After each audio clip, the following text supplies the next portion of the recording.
Ghana and Malta have signed 5 agreements on aviation, tourism and culture, medicine, double taxation and visa waiver on holders of diplomatic passports. Under the Air Service of Aviation Agreement, Malta's national airline will for the first time fly directly to Ghana. Both presidents were at the ceremony.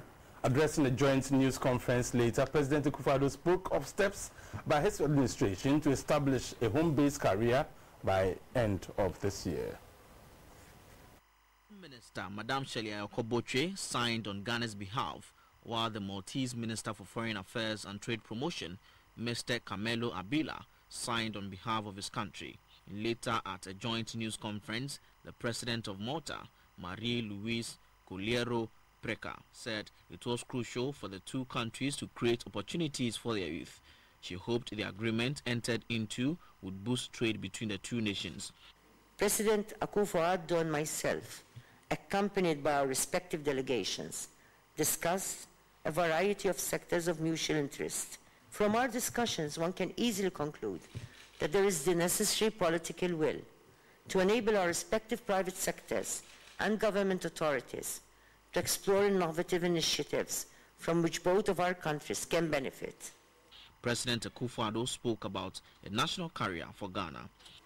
The possibility that we're going to have Air Malta coming to Accra directly from here is also a very encouraging sign for us. We think we are about this year, hopefully by the end of this year, a new national Ghanaian airline will also come into being, and that can be also another conduit for us, our two countries. So the relations are at a good moment. The dynamism is there. Like you said, the political will is there, and it is now for us to make concrete developments out of all of that. President Akufo Addo also spoke of the sensitive nature of migration confronting Malta, the rest of Europe and Africa.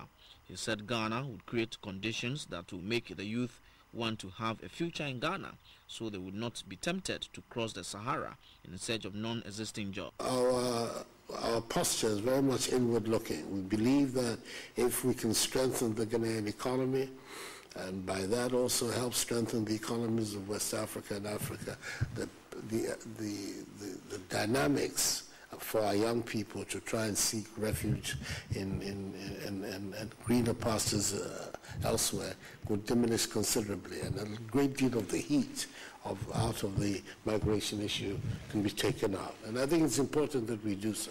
But in so doing, it's important for us that at all stages migrants are also treated with humanity wherever they are.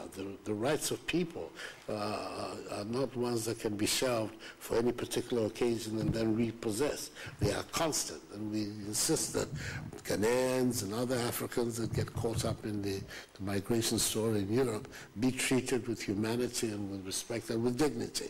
President Akufo Addo later laid a wreath at the War Memorial in Floriana in memory of the fallen heroes of that country. The leader of the main opposition party, the Speaker of the Maltese Parliament, and the country's Prime Minister all held diplomatic talks with President Akufo Addo.